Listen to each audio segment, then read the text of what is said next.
What did your spouse do when they thought you were unconscious? The metallic taste of blood filled my mouth as I forced myself to stay perfectly still, my face pressed against the deployed airbag. The Honda Civic's engine ticked as it cooled, and somewhere in the distance, I could hear Dave's voice getting clearer as he approached the driver's side. Sarah? Sarah, can you hear me? I kept my eyes closed, my breathing shallow. The fender bender had been minor. Some soccer mom in a Suburban had rear-ended us at maybe 15 miles per hour while we were stopped at a red light on Maple Street. Dave had been driving, and while his side of the car was perfectly fine, my passenger door had taken a small dent. Nothing serious. But when my head snapped forward and I felt that sharp pain, an impulse I couldn't explain made me slump forward and go limp. Maybe it was all those true crime podcasts I'd been binge listening to during my commute. Maybe it was the weird distance I'd felt between us lately, the way Dave's attention seemed elsewhere during dinner, the mysterious late-night phone calls he claimed were work emergencies. Or maybe it was just morbid curiosity about whether my husband of 8 years would fall apart with worry or rise to the occasion like the man I thought I'd married. I definitely wasn't expecting him to step away from the car and make a phone call. "Yeah, it's me," Dave said, his voice carrying through my cracked window. "No, listen, something happened." My heart rate picked up, but I kept my body slack. Through my barely open eyelids, I could see the soccer mom pacing by her Suburban, already on the phone with what sounded like her insurance company. A few other cars had pulled over, their hazard lights blinking. We got rear-ended on Maple, near the Starbucks. Sarah hit her head pretty hard on the dashboard. There was a pause, and I strained to hear more. Who was he talking to? His brother Mark? Our insurance agent? I don't know yet. She's not responding. Another pause, longer this time. Well, that's just it, isn't it? If she doesn't wake up. The tone of his voice made my stomach clench. There was something cold in it, calculating. This wasn't the voice of a panicked husband. This was the voice of someone working through a problem. "Babe, I can't talk about this here. There are people around." He lowered his voice, but I could still make out the words. "Look, if something happens to her, the life insurance policy kicks in. 500,000. Plus the house is in both our names, but with right of survivorship." My blood went cold. Life insurance? He was talking about my life insurance policy while I was supposedly unconscious in a car 3 feet away from him? No, I haven't called 911 yet. I wanted to assess the situation first. Every muscle in my body wanted to tense, to sit up and scream at him, but some primal survival instinct kept me frozen. The man I'd shared a bed with for 8 years, the man who brought me coffee every morning and knew exactly how I liked my eggs, was having a conversation about my potential death like it was a stock portfolio adjustment. Okay. I have to call it in now or it'll look suspicious. But Jess, if this goes the way we talked about, we could be together by Christmas. Jess. Jessica Martinez, his work colleague from the consulting firm. The one with the bright smile and perfect teeth who always seemed to find reasons to text him on weekends. My husband was talking to his mistress about my death benefits while I lay unconscious 10 feet away. And he still hadn't called 911. The seconds stretched into what felt like hours as Dave's voice became increasingly urgent on the phone. Through my barely cracked eyelids, I could see him pacing back and forth, one hand running through his dark hair, the same gesture he made when he was stressed about quarterly reports or his mother's passive-aggressive comments at family dinners. "No, Jess, you don't understand. The Hartwell account alone is worth $2.3 million over the next 5 years. If I'm tied up in a long recovery situation with Sarah, Patterson's going to give it to Rodriguez. You know he's been gunning for my position since the merger." My mind reeled. The Hartwell account was Dave's white whale, the pharmaceutical contract he'd been chasing for 18 months. He'd missed our anniversary dinner because of a Hartwell meeting. Skipped my sister's wedding reception to fly to their headquarters in Atlanta. And now he was talking about it like my potential brain injury was nothing more than an inconvenient scheduling conflict. "Look, I'm going to call it in, but maybe I'll tell them she was unconscious for, I don't know, maybe 15 minutes instead of 5? Head injuries are unpredictable, right? Sometimes people seem fine and then they just don't wake up." The woman from the Suburban approached our car, her phone still pressed to her ear. Sir, is your wife okay? Should I call an ambulance?" Dave's voice immediately shifted, taking on the concerned husband tone I knew so well. "I've got 911 on the line right now. Thank you so much for asking. She's breathing, but she won't respond to me." Liar. Complete liar. His phone had been pressed to his ear for the past 10 minutes, but it sure as hell hadn't been connected to emergency services. As soon as the woman walked back to her vehicle, Dave's mask slipped again. "Jess, I have to make this call now. Too many witnesses. But think about it, the insurance money, plus my commission from Hartwell, minus the mortgage, we could buy that condo in Scottsdale you've been looking at. The one with the infinity pool." My heart hammered against my ribs. The condo in Scottsdale. I'd seen it bookmarked on our shared laptop last month when I was looking up restaurant reviews. When I'd asked Dave about it, he'd claimed it was a pop-up ad that he'd accidentally saved. I believed him, because why wouldn't I? We lived in Ohio. Neither of us had ever expressed any interest in Arizona. But apparently Jessica had. 45 minutes? Dave's voice cracked slightly. Jesus, Jess, I don't know if I can stall for 45 minutes. People are starting to, okay, yes. I love you too. 45 minutes until what? What was supposed to happen in 45 minutes? Dave finally dialed 911, and I listened to him give an Oscar-worthy performance as a distraught husband. My wife, she hit her head in an accident. She's been unconscious for about 20 minutes now. I'm really scared. 20 minutes. He was already inflating the timeline. Yes, we're at the intersection of Maple and 5th Street, right by the Starbucks. Please hurry. As soon as he hung up, I heard his footsteps approaching the car again. Through the cracked window, I caught a glimpse of his face as he leaned down to look at me. For just a moment, his expression was completely blank. Not worried. Not loving. Not even particularly interested. He was looking at me like I was already dead. Then I heard the sirens in the distance, and Dave's face immediately transformed back into the mask of a concerned husband, complete with furrowed brow and trembling lip. The performance was flawless. If I hadn't been conscious to witness the rehearsal, I would have believed every second of it. The paramedics arrived faster than I'd expected, maybe 12 minutes instead of the usual 20 for our neighborhood. I heard 2 sets of heavy boots approaching, their radio chatter cutting through the humid afternoon air. Male, approximately 36, female, mid-30s, rear-end collision with possible head trauma, one of them called out, probably to the hospital. Dave immediately launched into his concerned husband routine. She won't wake up. She's been unconscious for almost half an hour now. I keep talking to her, but nothing. Half an hour. The timeline kept growing. Sir, I need you to step back so we can assess her, a woman's voice said firmly. What's your wife's name? Sarah. Sarah Michelle Castellano. She's 34, no major medical conditions, no allergies to medications that I know of. I felt gentle hands checking my pulse, lifting my eyelids to shine a penlight across my pupils. The paramedic's touch was professional but warm, and for a moment I almost broke character. The contrast between her genuine concern and Dave's calculated performance was staggering. Pupils are responsive, pulse is strong and steady, she murmured to her partner. Sarah? Sarah, can you hear me? If you can hear my voice, try to squeeze my hand. I kept my hand completely limp, even as every instinct screamed at me to respond. But I needed to know more. I needed to understand exactly what Dave and Jessica had planned, and how deep this betrayal went. We're going to transport her to Mercy General for a CT scan, the male paramedic told Dave. Head injuries can be tricky, sometimes the symptoms don't manifest immediately. Of course, whatever she needs, Dave said, his voice thick with fake emotion. Should I call her family? Her sister lives in Portland, but her parents are in Tampa. Let's wait until we know more, the female paramedic suggested kindly. No need to panic everyone until we have a clearer picture. I felt the gurney being wheeled toward the ambulance, and Dave's hand briefly touched my forehead. To anyone watching, it would have looked like a tender gesture from a loving husband. I'll meet you at the hospital, he called out as they loaded me into the ambulance. I just need to deal with the insurance stuff here first. Insurance stuff. Right. As the ambulance doors closed, I heard Dave's phone ring. Even over the engine noise, I could make out his voice as he answered. Yeah, they're taking her to Mercy General. No, she still hasn't woken up. The paramedic said head injuries can be unpredictable. What do you mean, how unpredictable? The female paramedic, whose name tag read Martinez, L., no relation to Jessica, I hoped, was taking my blood pressure when she glanced out the back window. That's odd, she said to her partner. Usually spouses follow right behind us, especially with head trauma cases. Your husband's still back there on his phone. Her partner, a younger guy named Rodriguez, shrugged. Maybe he's calling work, letting them know what happened. Some people handle stress differently. If only they knew. Martinez checked her watch and made a note on her chart. We'll be at Mercy in 8 minutes. I'm going to radio ahead and let them know we're coming in with a possible TBI. TBI. Traumatic brain injury. The acronym sent a chill down my spine, even though I knew I was fine. But Dave didn't know that. Dave was apparently hoping I wasn't fine. My phone, which had somehow survived the impact in my purse on the floor, buzzed with a text message. Martinez glanced at it. Looks like someone's trying to reach you, honey, she said softly, even though she thought I couldn't hear her. Through my barely open eyelids, I could just make out the notification on my lock screen. It was from Dave, at the hospital now. Doctors say it could go either way. We'll keep you posted. Love you. But Dave wasn't at the hospital. Dave was still standing next to our damaged Honda, having what was apparently a very important conversation with Jessica about my prognosis. And he'd just sent someone a text message about my condition that was a complete lie. The question was, who else was in on this? The ambulance pulled into Mercy General's emergency bay with a sharp turn that made my supposedly unconscious body shift on the gurney. Through the chaos of the ER, beeping machines, hurried conversations, the squeak of wheels on linoleum, I caught fragments of Martinez and Rodriguez handing me off to the hospital staff. 34-year-old female, rear-end collision, unresponsive for approximately 40 minutes according to the husband. 40 minutes now. Dave's timeline had grown by another 10 minutes, and he wasn't even here to deliver it personally. Dr. Patel, according to the ID badge that swayed into my limited field of vision, began his examination. Let's get her into CT immediately. Any word from the husband about medical history? Previous head injuries? Medications? He said he'd be right behind us, Martinez replied, but I could hear the doubt creeping into her voice. That was 20 minutes ago. As they wheeled me toward radiology, I heard my phone buzzing incessantly from the plastic bag containing my personal effects. The nurse handling my paperwork, a tired-looking woman named Janet, glanced at it with annoyance. Someone's really trying to reach her, Janet muttered. Should we answer it? Hospital policy says we wait for next of kin, Dr. Patel replied. The husband should be here any minute. But I knew Dave wasn't coming. Not yet, anyway. Whatever he and Jessica had planned required more time, and every minute I remained unconscious was another minute for them to set whatever scheme they'd concocted into motion. The CT scan was surreal, lying perfectly still while the machine whirred around me, knowing that my brain was perfectly fine while everyone around me prepared for the worst. The technician, a young guy who couldn't have been older than 25, kept glancing at the monitors with increasing confusion. That's unusual, he murmured to the nurse. Dr. Patel's going to want to see this right away. My heart rate spiked. Had they found something? Was there actually something wrong with me that I wasn't aware of? What is it? The nurse asked. Well, her brain looks completely normal. No swelling, no bleeding, no sign of trauma at all. But she's been unconscious for over an hour now according to the husband's timeline. The nurse frowned. Sometimes the symptoms are delayed. Or maybe it's psychological trauma rather than physical. As they wheeled me back to the ER bay, I caught sight of the clock on the wall, 4:47 p.m. The accident had happened at 3:15.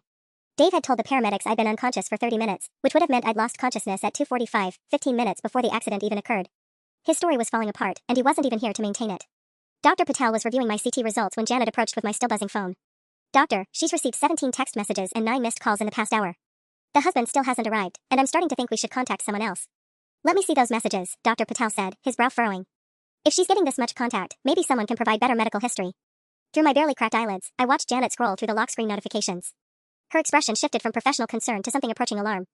Doctor, these messages, they're from her husband, but look at the timestamps. He's been texting someone named Michael for the past hour, giving updates about her condition. But according to our records, he told the paramedics he'd meet us here immediately. Dr. Patel took the phone, his frown deepening as he read. Call security and get me the paramedics report again. Something about this situation isn't adding up. Janet nodded grimly. Should I try to contact this Michael person? He might be family. Do it. And keep trying to reach the husband. If a patient's spouse doesn't show up within 2 hours of a serious head injury, that raises red flags. My mind raced. Who was Michael? Another conspirator? A family member I'd forgotten about? And what exactly had Dave been telling him about my condition? The web of lies was getting more complicated by the minute, and I was starting to realize that whatever Dave and Jessica had planned might be bigger than just hoping for a convenient accident. They might have been planning to create one. The security guard who arrived was a middle-aged woman with sharp eyes and the demeanor of someone who'd seen enough hospital drama to spot trouble from a mile away. Officer Patricia Henley, according to her badge, pulled up a chair next to Dr. Patel and spoke in hushed tones that I had to strain to hear. We pulled the parking lot surveillance from the past 2 hours, she said quietly. The husband never left the accident scene. He's been sitting in his car making phone calls this entire time, maybe 300 yards from the hospital entrance. Dr. Patel's voice carried a note of disbelief. He's been in the parking lot for 2 hours while his wife is in the ER with a head injury? Gets weirder. We ran the plates on the Honda, it's registered to a David Castellano, but the insurance was cancelled last month. The other driver's insurance company has been trying to reach him, but he's not answering their calls. My blood ran cold.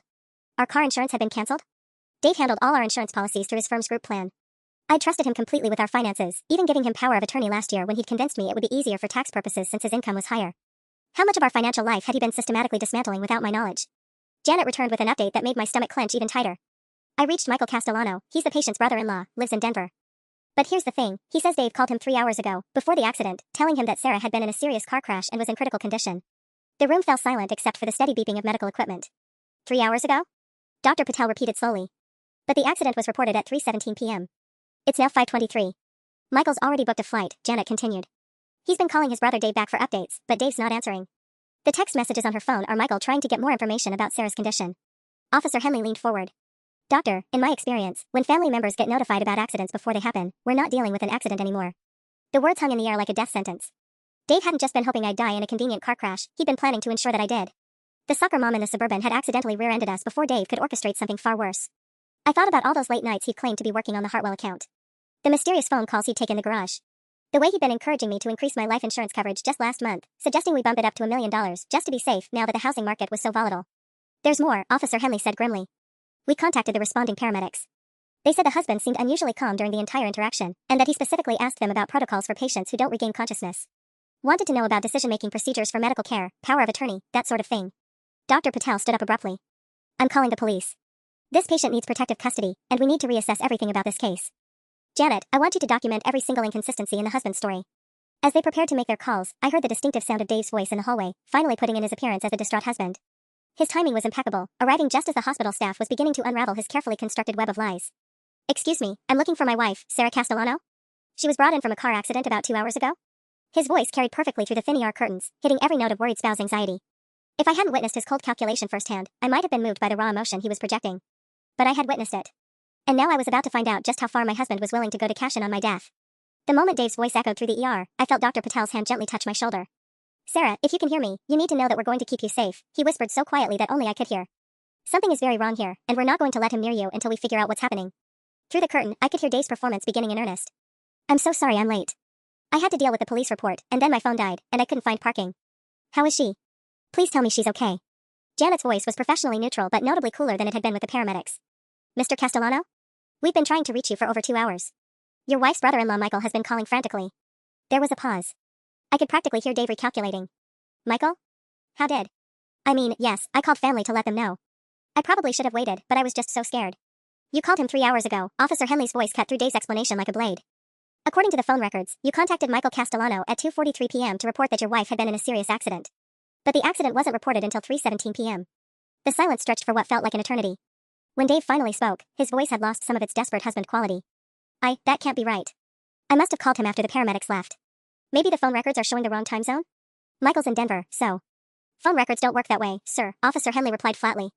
We're also curious about why you've been sitting in the hospital parking lot for the past 2 hours instead of being with your wife. I wasn't in the parking lot, Dave said quickly. I was dealing with insurance paperwork, and then I had to arrange for the car to be towed, and we have security footage, Mr. Castellano. Another long pause. I heard footsteps, Dave pacing, probably running his hand through his hair the way he did when a client meeting wasn't going his way. Dr. Patel's voice joined the conversation. Sir, we also need to discuss some inconsistencies in your wife's medical timeline. The paramedics reported that you told them she'd been unconscious for 20 minutes, then 30, then 40. But her CT scan shows no signs of trauma consistent with that length of unconsciousness. Head injuries are unpredictable, right? Dave's voice was getting tighter. I mean, I'm not a doctor. Maybe I was in shock and got the timing wrong. Janet spoke up.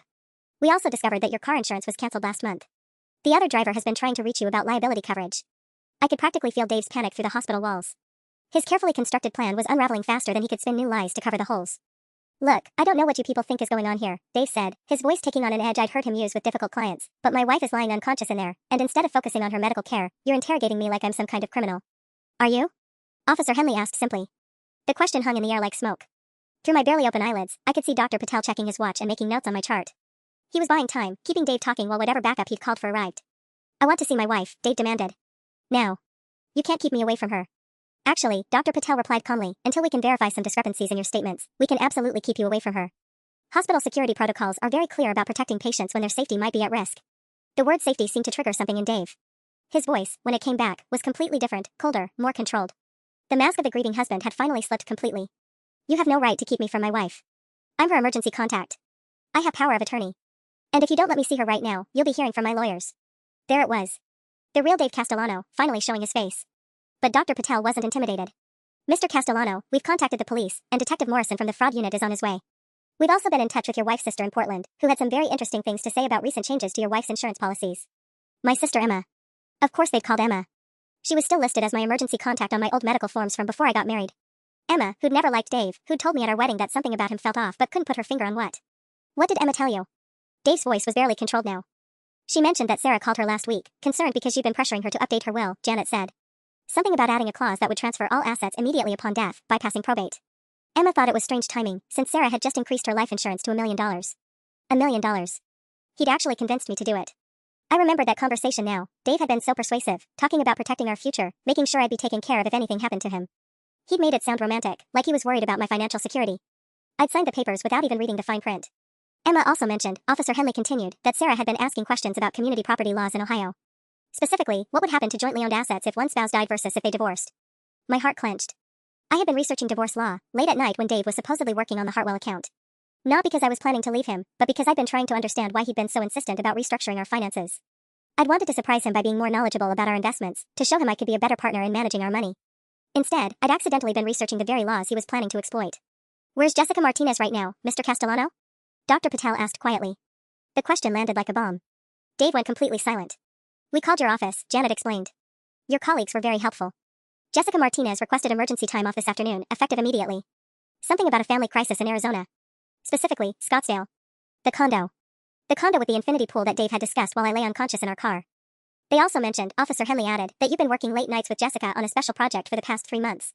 Something about liquidating assets for a high-net-worth client who needed to relocate quickly. Your boss found it odd that you'd handle that kind of transaction personally instead of referring it to the wealth management team. Dave had been practicing. He'd been using his job to figure out exactly how to liquidate my assets quickly after my death, probably with Jessica's help. The Hartwell account that had been consuming his evenings wasn't a pharmaceutical contract, it was a blueprint for financial murder. I think, Dr. Patel said calmly, we need to wait for Detective Morrison before this conversation goes any further. Fine, Dave snapped. But I'm not saying another word without my lawyer. And when this is all cleared up, every single one of you is going to be hearing from my attorney about harassment and unlawful detention. As his footsteps echoed away from the ER bay, Dr. Patel leaned over my gurney one more time. Sarah, I don't know if you can hear me, but Jessica Martinez boarded a flight to Phoenix 47 minutes ago. We think she was supposed to be your husband's alibi for this afternoon. The pieces were all falling into place, and the picture they formed was more terrifying than I'd ever imagined. The revelation about Jessica's flight hit me like a physical blow. While I'd been lying here listening to Dave's lies unravel, his mistress had been executing their escape plan. Phoenix. Of course it was Phoenix, far enough from Ohio to start fresh, warm enough to enjoy that infinity pool condo year-round, and in a state where our Ohio marriage wouldn't complicate their new life together. Dr. Patel was still speaking in hushed tones with Officer Henley when my phone buzzed again from the personal effects bag. Janet glanced at it and frowned. It's a text from someone named Marcus, she said quietly. Says wire transfer confirmed. Account active as of 6 p.m. Eastern. She's all set on your end. My blood turned to ice. Marcus Henderson was our financial advisor, the man Dave had introduced me to 6 months ago when we'd consolidated our investment accounts. I'd signed so many papers that day, trusting Dave's explanation that we were optimizing our portfolio for better returns. Marcus had been charming and professional, explaining complex financial instruments that went completely over my head while Dave nodded approvingly. There's another one from Marcus, Janet continued, her voice tight with concern. Says Jay's account shows $250K available for immediate withdrawal. Phoenix First National has her debit card ready for pickup. $250,000. That was almost exactly half our savings, the money from my grandmother's estate that I'd inherited 2 years ago, plus my 401k rollover from my previous job. Money that was supposed to be in our joint investment account, earning modest returns while we decided whether to use it for a house down payment or Dave's dream of starting his own consulting firm. Instead, Dave had apparently been funneling it into accounts for Jessica, preparing for their life after my convenient death. Officer Henley stepped closer to my gurney. Dr. Patel, we need to consider the possibility that Mrs. Castellano is in immediate physical danger. If her husband realizes that his timeline doesn't add up, he might try to correct the situation. The words sent a chill through the ER bay. Dr. Patel nodded grimly and made a note on my chart. I'm ordering a psychiatric hold for patient safety. That gives us 72 hours to sort this out legally, and it means he can't make any medical decisions for her even with power of attorney. Smart thinking, Officer Henley agreed. I'm also going to recommend that we move her to a secure wing. If Mr. Castellano has been planning this for months, he might have contingency plans we haven't considered. As if summoned by their conversation, Detective Morrison's voice echoed from the hallway. I heard him speaking with someone, probably Dave, in the measured tone police use when they're gathering evidence for an arrest warrant. Mr. Castellano, I need to ask you about your whereabouts between 2 p.m. and 4 p.m. today. We have several witnesses who place you at different locations during that time frame. Dave's voice was tight with barely controlled anger. I already told these people I was dealing with the accident. My wife is seriously injured, and instead of helping her, everyone here seems more interested in playing detective. Your wife's medical team says she's stable, Detective Morrison replied calmly. Her CT scan shows no signs of serious trauma. In fact, her brain activity suggests she could regain consciousness at any time. I had to admire the detective's strategy. He was deliberately giving Dave hope that I might wake up, which would either relieve an innocent husband or terrify a guilty one into making mistakes.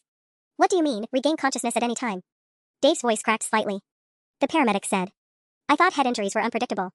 Sometimes patients are more aware of their surroundings than we initially realize, Dr. Patel interjected smoothly. We've seen cases where people remember conversations that happened while they appeared unconscious. It's quite remarkable, actually. The silence that followed was deafening.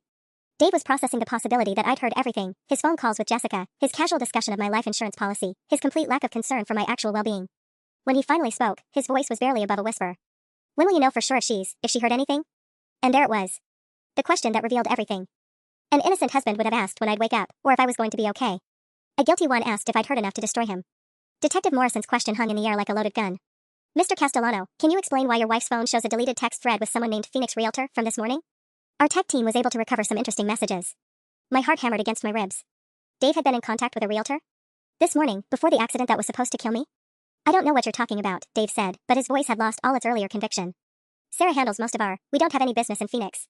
According to the recovered texts, someone using your wife's phone was asking about immediate occupancy on a 2-bedroom condo in Scottsdale. Cash purchase, no inspection required. The realtor was told that Mrs. Castellano would be relocating to Arizona due to a sudden life change and needed to close within 72 hours.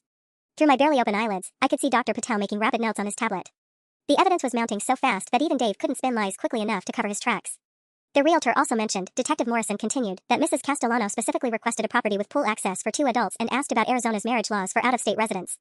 Interesting research for someone who's been unconscious for the past 3 hours. Janet's phone rang, interrupting the interrogation.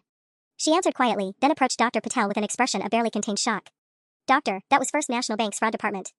Someone tried to access Sarah Castellano's accounts remotely at 5:47 p.m. 20 minutes ago. The access attempt came from a Phoenix IP address, and they used her social security number plus what appeared to be a forged death certificate. The ER fell completely silent except for the steady beeping of my heart monitor, which was definitely beating faster now. A death certificate? Officer Henley's voice was sharp with disbelief. How do you forge a death certificate for someone who's still alive? Apparently, Janet continued, the document claimed Mrs. Castellano died at 4:23 p.m. today from complications following vehicular trauma. It was professionally done, official letterhead, doctor's signature, everything. The bank's fraud system only caught it because the death hadn't been registered with Social Security yet. I felt Dr. Patel's hand briefly touch my wrist, checking my pulse.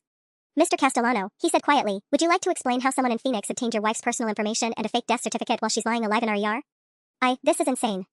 You're all insane. Dave's voice was rising, losing the controlled tone he'd maintained throughout the interrogation. Someone is obviously trying to steal her identity. Identity theft happens all the time. Maybe Jessica's identity was stolen too, maybe that's why she had to leave town. Detective Morrison's laugh was cold. Mr. Castellano, Jessica Martinez used her credit card to purchase her plane ticket to Phoenix. She also charged $1,847 at a Scottsdale furniture store this afternoon, while you were supposedly dealing with your wife's tragic accident. The purchase was for poolside furniture and accessories. The poolside furniture. They'd been so confident that I'd be dead by evening that Jessica had started decorating their new life together before my body was even cold. Furthermore, the detective continued, we contacted the law firm that prepared your wife's updated will last month.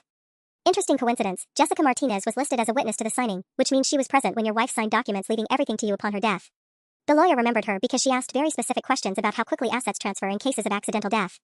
Dave had brought his mistress to watch me sign my own financial death warrant. She'd sat there, probably imagining how she'd spend my grandmother's inheritance, while I unknowingly signed papers that would fund their Arizona fantasy. Mr. Castellano, Dr. Patel said softly, I think it's time you told us what really happened during that accident. Because right now, it looks like the only unexpected part of today was that your wife survived it. The silence stretched for nearly a full minute before Dave finally spoke, his voice hollow and defeated. I want my lawyer. I'm not saying another word until my lawyer gets here. That's your right, Detective Morrison agreed.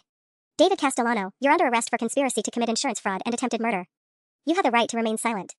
As they read Dave his rights, I realized that my marriage wasn't just over, it had been a lie for months, maybe years. And now I had to decide whether to keep pretending to be unconscious or wake up and face the wreckage of everything I thought I knew about my life. The sound of handcuffs clicking around Dave's wrists was strangely satisfying, but it also marked the moment when I had to make a choice. I could keep pretending to be unconscious and let the investigation unfold around me, or I could wake up and take control of my own story. The decision was made for me when Detective Morrison's radio crackled to life. Detective, we've got a problem.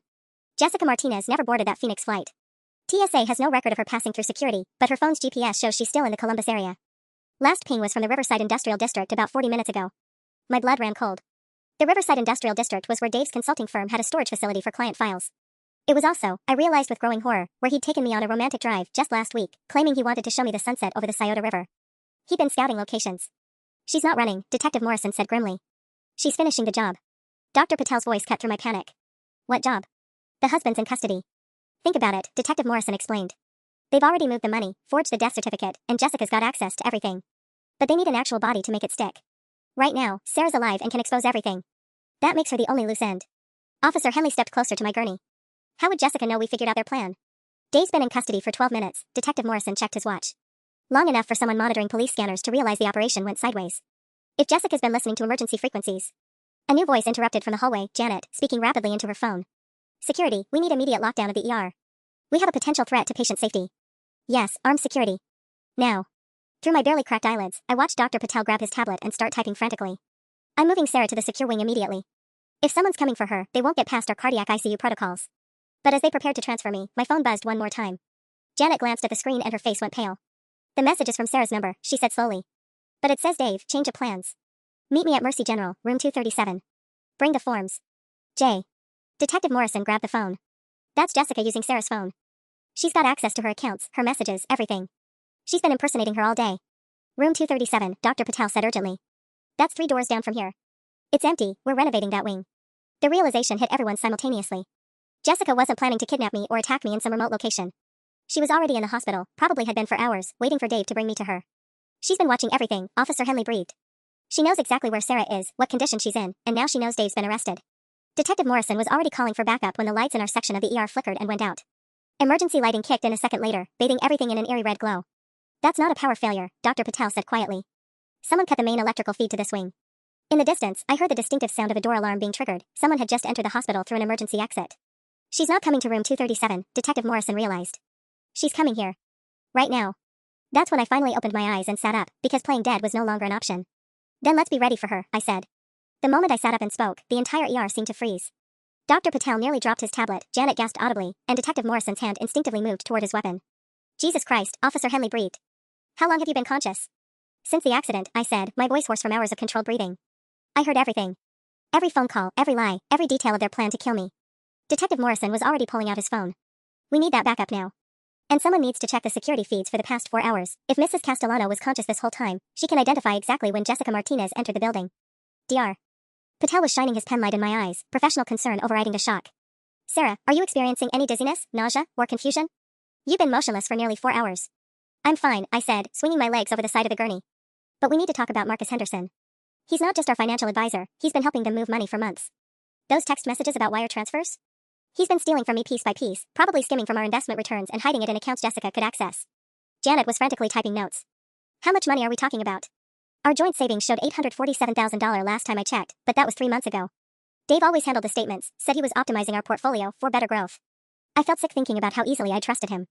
But if Jessica already has $250,000 in Phoenix, and they were confident enough to put cash down on a condo, they'd probably been bleeding our accounts dry for months.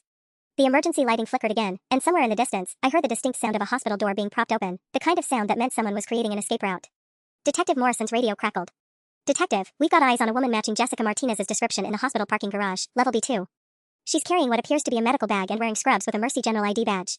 Scrubs, Dr. Patel said grimly. She's been impersonating hospital staff. That's how she's been moving around undetected.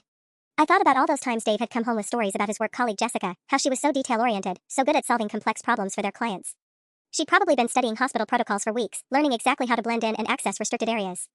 There's something else, I said, the memory suddenly crystal clear. Last month, Dave insisted I get a physical and update my emergency contacts. He said it was for insurance purposes, but he specifically asked me to add him as the primary decision-maker for all medical situations. I signed a healthcare directive giving him complete authority if I was incapacitated. Officer Henley's expression darkened.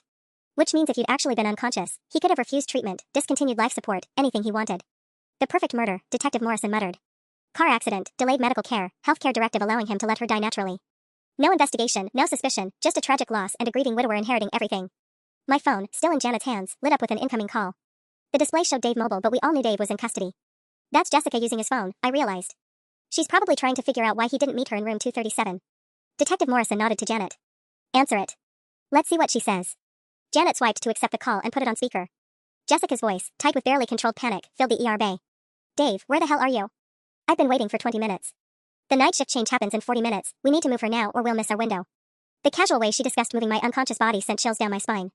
Detective Morrison gestured for me to stay silent while he grabbed a notepad, writing quickly, keep her talking, we're tracing the call location. Dave? Jessica's voice was getting more agitated. The parking garage camera feeds loop every 30 minutes. If we don't do this in the next 15 minutes, there'll be video evidence of us moving her. They thought of everything. Camera loops, shift changes, medical protocols. This wasn't a crime of passion, it was a meticulously planned execution that had been in the works for months. And if that soccer mom in the Suburban hadn't rear-ended us, I'd already be dead. Jessica's voice crackled through the phone speaker again, more desperate now. Dave, I can see police cars in the main parking lot. What's going on? You said this would be clean, that no one would ask questions. Detective Morrison scribbled another note. She can see the front entrance, she's definitely still in the building. He gestured to Janet to keep the line open while he radioed for officers to seal all exits. The transfer went through, Jessica continued, her voice becoming more frantic. Marcus confirmed the Phoenix account is active, and I've got the death certificate ready to file with the county clerk first thing Monday morning. But none of this works if Sarah doesn't actually die tonight. I felt bile rise in my throat. They had a timeline. Monday morning I would have been officially dead on paper, my assets transferred to Dave, and Jessica would have been living in Arizona with my grandmother's inheritance. Dr. Patel was quietly coordinating with hospital security through his tablet when my phone buzzed with a text from an unknown number. Janet showed me the screen, room 237 is compromised. Meet me in radiology basement, B level. Bring S. We finish this now. J. She knows, Officer Henley said quietly. She's figured out that Dave's not coming. Detective Morrison's radio squawked again. Detective, we've lost visual on the suspect. Hospital security shows badge access in multiple locations over the past 10 minutes, stairwells, service elevators, the morgue level. She's moving fast and she knows the building layout better than we do. The morgue level. My blood turned to ice as I realized the horrifying efficiency of their plan. If Jessica could get me to the basement morgue, she could kill me there and leave my body to be discovered by the morning staff. It would look like I'd died from delayed complications from the car accident, especially with Dave's fake timeline establishing that I'd been unconscious for hours. How long has she been planning this? I whispered, more to myself than anyone else. Janet was scrolling through my phone's message history when she stopped abruptly. Sarah, look at this. There are dozens of deleted conversations between your number and someone called AZ Property Management going back 6 weeks. She's been using your phone to set up your entire life in Phoenix. She handed me the phone, and I scrolled through recovered messages that made my stomach turn. Jessica, pretending to be me, had been house hunting, opening bank accounts, even researching divorce lawyers in Arizona. There were conversations about selling my car, transferring my professional licenses, and canceling my Ohio voter registration. She's been living as me for over a month, I said, my voice shaking with rage. Look at this, she scheduled a call with my HR department for next Monday to discuss relocating due to family circumstances. She was going to quit my job for me. Dr. Patel looked up from his tablet with alarm. Sarah, there's something else. I just checked your medical records. Someone accessed your file remotely last Tuesday and downloaded your complete health history, including blood type, allergies, and next of kin information. The access came from an IP address registered to Henderson Financial Services. Marcus. Our trusted financial advisor had been helping them steal my identity along with my money. He'd probably provided Jessica with everything she needed to impersonate me convincingly: social security number, mother's maiden name, medical information, financial account details. The lights flickered again, and this time they stayed off longer before the emergency power kicked in. In the brief darkness, I heard something that made my blood run cold, the distinctive beep of a hospital elevator arriving at our floor. She's coming up from the basement, Detective Morrison said quietly, drawing his weapon. Everyone stay calm and stay together. Through the ER bay's glass doors, I could see a figure in scrubs walking purposefully down the hallway, carrying what looked like a medical supply case. Even from a distance, even in the dim emergency lighting, I recognized her perfectly styled blonde hair and confident stride. Jessica Martinez was 30 feet away and closing fast, and she had no idea that I was awake and waiting for her. As Jessica approached our ER bay, Detective Morrison positioned himself behind the door while Dr. Patel quickly dimmed the remaining lights to make it harder for her to see inside. I lay back down on the gurney, forcing myself to appear unconscious again, but kept my phone recording in my hand beneath the blanket. Remember, Detective Morrison whispered, we need her to admit to the plan on record. Let her talk. Through my barely open eyelids, I watched Jessica pause at the nurse's station, checking something on a tablet she'd clearly stolen from hospital staff. Her Mercy General ID badge looked authentic. She'd even managed to get a photo that matched her current appearance. Excuse me, she said to Janet in a perfect imitation of professional concern. I'm here to transport Sarah Castellano to radiology for additional scans. Dr. Peterson ordered a full spinal series due to potential complications. There was no Dr. Peterson on staff, but Jessica delivered the lie with such confidence that Janet actually started to check her computer before catching herself. I'm sorry, but Mrs. Castellano is under protective custody, Janet replied carefully. No transfers without Detective Morrison's approval. Jessica's smile never wavered, but I caught the flash of calculation in her eyes. Of course, hospital security protocols. Where is Detective Morrison?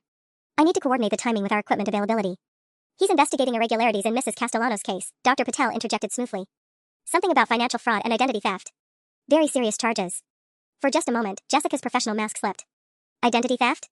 Someone's been accessing Mrs. Castellano's accounts remotely, Dr. Patel continued, watching Jessica's reaction carefully. Using her personal information to make purchases in Phoenix, even forging death certificates. The FBI's cybercrime unit is involved now. Jessica's hand tightened on the medical case she was carrying. That's terrible. Identity theft is so common these days. I hope they catch whoever's responsible.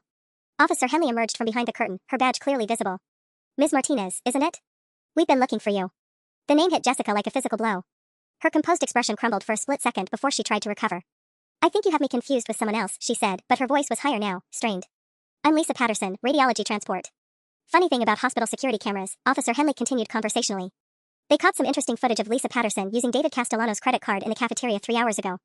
Same card that purchased a plane ticket to Phoenix this morning. Jessica's eyes darted toward the exit, measuring distances. That's when I knew she was about to run, and I couldn't let her disappear with all my stolen money and leave Dave to take the fall alone. I sat up on the gurney and looked directly at her. Hello, Jessica. Thanks for quitting my job for me. And for decorating the condo in Scottsdale with my grandmother's inheritance money. Her face went completely white. You've been awake? Since the accident, I said, holding up my phone. I heard Dave discussing my life insurance policy while I was supposedly dying. I heard him cancel 911 to buy you more time. And I recorded Marcus Henderson's text messages about the wire transfers to your Phoenix accounts. Jessica's medical case slipped from her hands, hitting the floor with a metallic crash that echoed through the ER. Inside, I caught a glimpse of syringes and small glass vials, whatever she'd planned to use to finish what Dave had started. The $847,000 you've been stealing from me piece by piece, I continued, standing up from the gurney. How long did it take you to plan this? When did you decide my life was worth less than a condo with an infinity pool? Jessica's face cycled through a dozen emotions in the span of seconds: shock, fear, calculation, and finally, cold resignation. When she spoke again, her voice had lost all pretense of the caring hospital worker persona. You have no idea what you've cost me, she said quietly. Do you know how exhausting it's been, pretending to care about Dave's boring stories about his boring wife? Listening to him complain about your student loans, your dead-end marketing job, your pathetic little dream of opening a bakery someday? The cruelty in her voice hit me harder than I'd expected. This woman had sat through dinners at our house, smiled at our wedding photos, even helped me pick out Dave's birthday present last year, all while planning my death. 8 months, Jessica continued, seeming almost relieved to finally drop the act. 8 months of playing the supportive colleague while Dave worked up the courage to go through with it. Do you want to know what finally convinced him? Detective Morrison stepped closer, his weapon still drawn but lowered. Ms. Martinez, you have the right to remain silent. Oh, shut up, Jessica snapped. You want to know what pushed your precious husband over the edge, Sarah? It was when you started talking about having kids. Remember that conversation in March, when you said you wanted to try for a baby this year? My heart clenched. I remembered that night perfectly. We'd been lying in bed after watching a movie about a family road trip, and I'd finally worked up the courage to tell Dave I was ready to start trying for children. He'd seemed supportive, even excited. Dave panicked, Jessica continued with vicious satisfaction. A baby would mean 18 years of being stuck with you. 18 years of child support if he divorced you. But a tragic accident? That meant freedom and enough money to start over properly. Officer Henley was quietly radioing for additional backup while Jessica confessed, but I could barely hear her over the roaring in my ears. My husband hadn't just wanted to kill me for money, he'd wanted to kill me to avoid having children with me. The timeline was perfect, Jessica went on, now seeming almost proud of their planning. Your grandmother's inheritance cleared probate in January. The life insurance increase went into effect in February. By April, we had the Phoenix property picked out and Marcus had set up the offshore accounts to watch the money transfers. Marcus Henderson, Detective Morrison interjected. Your accomplice in the financial fraud. We've already frozen all accounts connected to Henderson Financial Services. Jessica's confident expression faltered. What do you mean, frozen? Did you really think we wouldn't trace the wire transfers? Dr. Patel said with grim satisfaction. The FBI's asset forfeiture team has been watching those Phoenix accounts since 4 p.m. Every dollar you stole from Sarah is locked up tight. That's impossible, Jessica said, but doubt was creeping into her voice. Marcus said the transfers were clean, that the money would be untraceable once it hit the Arizona banks. Janet looked up from her computer terminal. Ms. Martinez, I just received confirmation from Phoenix First National. The account you've been funding was flagged by their fraud detection system this morning. All transactions have been reversed, and the FBI has seizure orders for the condo deposit and furniture purchases. I watched Jessica's face crumble as she realized the truth. Not only had their plan to kill me failed, but they'd lost all the money they'd stolen in the process. The Phoenix dream was gone, Dave was in custody, and she was about to join him. There's something else, I said quietly. I've been recording this entire conversation on my phone, and it's automatically backing up to my cloud storage. Every confession, every detail about the timeline, every admission about the planning, it's all documented now. Jessica's eyes went wild as the full scope of her situation hit her. She was trapped, broke, and facing murder charges, all for a plan that had been doomed from the moment I decided to play dead in that car. That's when she made her final, desperate mistake. She lunged for the medical case she'd dropped, reaching for whatever lethal content she'd planned to use to finish me off. But Detective Morrison was ready for her. Jessica's dive for the medical case was intercepted by Detective Morrison before her fingers could reach the handle. As he wrestled her to the ground, the case spilled open, revealing 3 syringes filled with what looked like insulin, enough to cause fatal hypoglycemia in someone who wasn't diabetic. Potassium chloride, Dr. Patel identified grimly, kneeling beside the scattered vials. Injected in the right dosage, it would cause cardiac arrest that could easily be mistaken for delayed trauma from the car accident. As Officer Henley cuffed Jessica, she made one last desperate attempt to shift blame. This was all Dave's idea. I was just helping him with the financial planning. I never wanted to hurt anyone. Really? I said, standing over her as she lay face down on the ER floor. Because I have recordings of you discussing the timeline, the Phoenix condo, and asking about camera loops in the hospital. You were the one pushing Dave to move faster, weren't you? Jessica's silence was answer enough. Detective Morrison's radio crackled with an update that made me smile for the first time in hours. Detective, we've got Marcus Henderson in custody at his office. Looks like he was trying to shred financial documents when our team arrived. We also recovered text threads between him and the suspects dating back 7 months. This conspiracy is bigger than we thought. Over the next hour, as Jessica was processed and transported to jail, the full scope of their operation became clear. Marcus had been running similar schemes with other clients, using his position as a financial advisor to slowly drain accounts while setting up fake deaths and disappearances. Dave and Jessica were just his latest marks, and victims, in a twisted way, since Marcus had been planning to disappear with their money once I was dead. The Arizona accounts show attempted transfers totaling $1.2 million, Detective Morrison explained to me as I finally gave my official statement. Your inheritance, your retirement funds, even the equity from your house. They'd mortgaged everything without your knowledge using forged documents. Janet handed me a summary sheet that made my head spin. The good news is that every transaction has been reversed. The FBI cybercrime unit says you should have full access to your legitimate accounts within 72 hours. What about Dave? I asked, though I wasn't sure I really wanted to know. 25 to life for conspiracy to commit murder, insurance fraud, and identity theft, Detective Morrison said matter-of-factly. Jessica's looking at similar charges, plus attempted murder with the insulin. Marcus might actually get the harshest sentence since he's been doing this to multiple victims. As the sun rose over Mercy General's parking lot, I found myself sitting in the hospital cafeteria with my sister Emma, who'd caught the first flight from Portland when the hospital called her. She was holding my hand while I tried to process the fact that my entire marriage had been a lie. You know what the strangest part is? I said, staring at my untouched coffee. If I hadn't pretended to be unconscious, I would have spent the rest of my life wondering why Dave seemed distant lately. I might have blamed myself, thought I wasn't good enough, tried harder to make him happy. Emma squeezed my hand. Instead, you found out exactly how much your life was worth to him. $500,000, I said bitterly. Plus the house and whatever he could steal from our accounts. No, Emma said firmly. Your life was worth exactly nothing to him. The money was just a bonus. But Sarah? Your life is worth everything to the people who actually love you. 3 months later, I was living in Emma's guest room in Portland, working remotely while the legal proceedings played out in Ohio. The bakery I'd dreamed of opening seemed more possible now, not just because of the insurance settlement from Dave's attempted fraud, but because I'd learned exactly how strong I was when everything fell apart. My phone buzzed with a text from Detective Morrison. Dave Castellano sentenced today, 30 years, no parole for 25. Thought you'd want to know. I deleted the message without responding. Dave was my past now, and I was finally ready to build a future he couldn't touch. The best part? Every morning when I woke up, I was genuinely grateful to be conscious.